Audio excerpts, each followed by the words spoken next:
Welcome back to SwitchCorner. It's time for our weekly look at what's releasing over this next week on the Nintendo Switch. Now, is it going to be a week that damages the bank account? Or is it a quiet one where you can just sit back, relax, and just save some cash? Well, here I will say I don't cover everything, but more those games that are just catching my eye while skipping out all the shovelware and just the random releases we see each and every week. As always then, with the ones we do discuss, I'm going to be telling you if I'm a day one buyer or if I'm going to be waiting on reviews. If I do miss anything though that you think I should be checking out, let me know in the comments down below. Finally then, I've seen a lot of comments around this topic, so I have now gone ahead and launched a Discord. It's live, I've linked it in the top comment below, so yeah, come join the community over there as we just get things rolling. With that then, look, hit subscribe if you love the Switch as much as we all do here, join our growing family, and let's get started. So first up for the week, we've got Nickelodeon Kart Racers 2 Grand Prix. First game was disappointing to say the least, mainly in the fact common consensus was it was just basically uninspired. Tons of characters were missing, the tracks were hit and miss, the performance wasn't great, and overall it was just a lazy take on the genre. Optimistically though, I gotta say I'm looking forward to this one, and I'm hoping they can hit the mark and deliver the kart racer these characters deserve, especially given the new inclusion of Ren and Stimpy, two absolutely legendary characters.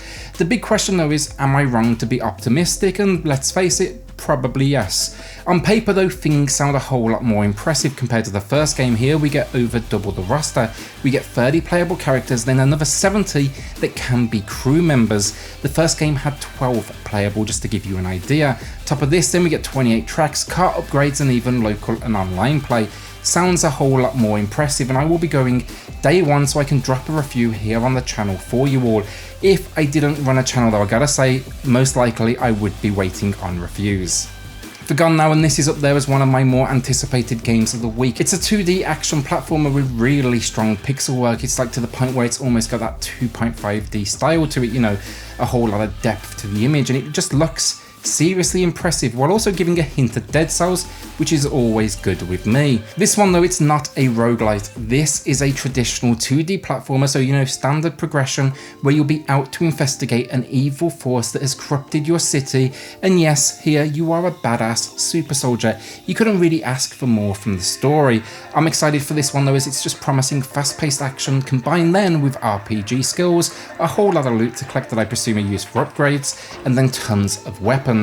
I'm going to go day one on this one. I'm really hopeful this is going to deliver some good stuff. Alright, so time for something very different now. Agatha Christie, the ABC Murders. It comes to the Switch, and this one it's actually been out for a while elsewhere. Weirdly, it's actually cheaper on Steam and Xbox, but more expensive on PlayStation, and as Switch owners, we're kind of sitting in the middle. Reviews though, they seem to be floating around average to, let's say, okay.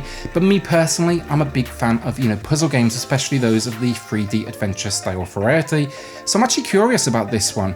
Here you're going to be taking on the role of famous detective, can barely say his name, but Poirot, and you'll be travelling across the UK to capture an individual by the name of ABC.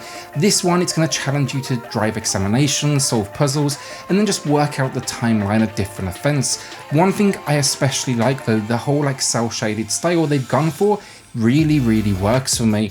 Probably going to wait for reviews on this one, see if I need to wait for a discount, but it's also one of those borderline games where I think once I see it on the eShop, I'm going to be very tempted and just may break and buy it immediately. Something I never thought I'd say, to be honest, about an Agatha Christie game. So Charterstone Digital Edition now, and honestly for me, this one straight up, it's wait on reviews, just based out of like personal preference. If board games are your thing though, not only is the original game, the board game itself, supposed to be incredible, but this digital version's supposed to do it justice as well. The board game's just won a ton of awards, and the idea seems to basically be persuade the king to name your village the capital. I'd definitely do some research on this one first, or at least read the lengthy description on the eShop. First impressions though, what I'm seeing, they seem to be very good. Knife Dawn 3 now as well, another one I want to touch quickly on. I've never played the series myself, but reviews are pretty positive for the first two entries, so this may well be worth a look if you like, you know, your old retro 2D RPGs. The only concern I have personally, the price point, is the first are like $3 or $4 on Steam a piece, so it is quite the jump. That said, it seems to be promising a whole lot. There's a huge map with tons of crypts, forests, villages to explore, 270 unique monsters, a whole lot of like loot to collect, the ability to turn monsters into allies, so Pokemon much, 300 weapons, 550 pieces of armor and accessories, and then of course to go alongside all of that, a whole lot of customization. This sounds like a game where you could easily sink hundreds of hours into it. Gonna be waiting on reviews personally, but no doubt for many of you out there, this is gonna be a day one buy. Goes to the tail now, and this one released elsewhere a couple years back, and reviews I gotta say are positive. Metacritic's floating somewhere around that 75 mark, which is not bad at all, and that for sure has spiked my curiosity. Here you'll be taking on the role of a mouse though by the name of Tillo, as you attempt to escape the dungeons as you're going after like your true love to discover her fate. It's an action RPG this one, so expect third person exploration, a whole lot of collectibles and resources, and then finally the big focus for this one, the name of the game, stealth gameplay. You're basically sneaking past opponents or into that next location. Stealth in general is underrepresented, especially on the Switch, so I'm excited for this. If we could of course get like a Hitman or a Splinter Cell, I'd be ecstatic, that would be amazing. But right now I will settle for Tillo the mouse, and I think for that reason I'm actually going to go day one here. Its ideas, they just for sure appeal to me. Couple quick budget ones for you now. AstroWings Space War. This one, it's a shmup, and I'll always give a shmup a go. This one, I'm waiting on reviews first. I'm not 100% sold, honestly, on the visuals, but it's promising, but it held goodness over 22 levels with 180 degrees movement. So yeah, I'm curious for sure, because that all sounds great. With collectibles then and power-ups, it has all the main ingredients to make something fun. So I'm just interested to see how it turns out and does it deliver. Then super budget now, Skatemasta, I'm going to say the name wrong, Tcheco. It's an auto runner in disguise as a retro platformer. From what I can tell, it seems to be a sequel as well, because the eShop description starts with Tcheco is back. So cheap though, I'm going to go day one. It's an East Asia soft game. They do a lot of like physical releases with Play Asia, and the quality for the most part, they've actually had some decent releases, so I'm willing to give this one a shot. So a big release now, in fact I'm going to say probably my number one personal pick of the week, I Am Dead. Publisher Annapurna Interactive seem to just choose one incredible game after another, so let's say my expectations here are more than a little high. Their back catalogue though, Telling Lies, Sayonara Wild Hearts, Donut County, What Remains of Edith Finch, Outer Wilds, which desperately needs to come to the Switch. Basically, if it's a weird little masterpiece, these are so often the folks behind it. I Am Dead though, it's a puzzle adventure about exploring the afterlife as you work to stop a disaster that's about to strike your home. Excited to see what this one has to it, and it is an easy day one buy for me. Then another huge release, Green Hell. This is not even showing on the eShop just yet, it was only announced a few days back, so no idea on pricing, but we got the fantastic The Long Dark just a few weeks back, filling a first person survival shaped hole, and now we are getting another one, and I've been hearing just really good things about this one. Here though, it is the usual flair, you find yourself here in the Amazonian forest, you have literally nothing, you are, in no nice way to put it, absolutely screwed. Now you gotta work out how to survive. Expect here of course the usual, crafting, resource management, life-threatening moments, so basically everything in sight wants to kill you, and then it actually has like a story tying it all together. This one should be good if the performance we need is there, because there's no doubt about this. This is a huge game. Long Dark was a solid port, but when I see survival, I can't help but think about Ark still, and just know that things here could go very, very wrong very, very quickly. It's an easy day one for me, that is for sure, and I'll be doing my best to put some coverage here on the channel. Falcon Age for you now, and I will 100% have a review of this one on the channel. I've already been playing it for a few days, but this is a VR game that got the standard play treatment.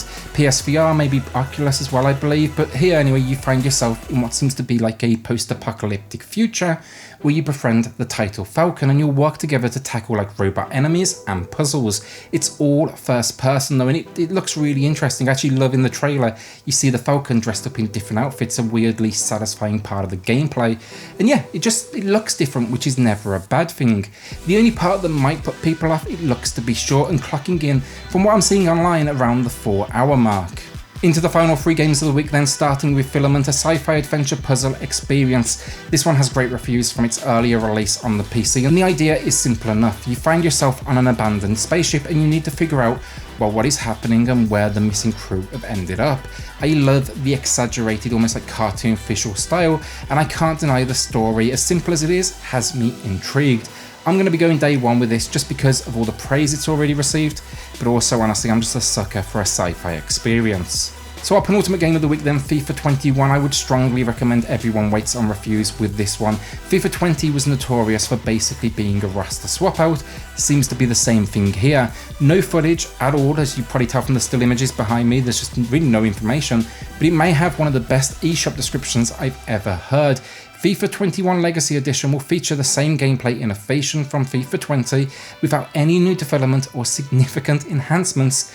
So yeah, you may as well probably stick with like FIFA 20 in your collection rather than like shelling out another $60 for this. Same game, it seems at least, so yeah, wait for reviews and probably save that cash. Our final game then of the week, another big one, this Survivalists, coming from Team 17. Been playing this one as well for a couple of days, and while I can't say too much, it seems decent so far. It takes the escapist like style, drops you on an island and asks you to survive, so I think a ton of exploration, crafting, even a boat for some good old island like hopping. I'm hopeful with this one. I'm really not far in at all, so I can't give any sort of definitive answers, maybe like an hour of gameplay so far, but survival fans, keep an eye on this one. It's promising a ton to do, and even as like procedural generation and different biomes, meaning every like time you play it, it's gonna be different. You can expect a review of this one though later in the week. And that's my choice picks this week, and honestly there's a lot dropping, not just these, but actually another 23 games as well. Think kids entertainment, like there's a new Ben 10 called Power Trip, a rough looking racer called Street Racer Underground, a puzzle game by the name of Puddle Knights. Some serious budget games coming, and it may be worth you jumping onto the Switch and just taking a quick look. As always, I'd like a shout out to the patrons of the channel who are just going above and beyond to support SwitchCorner. It helps more than you know, so thank you all so much. Then, as I did say at the beginning, we launched Discord, so yeah, jump across if you want to join in the community there as we get things started. Finally then, like, hit subscribe if you love the Switch as much as we all do here. Join our growing family, and I'll see you all on the next video. Thanks everyone.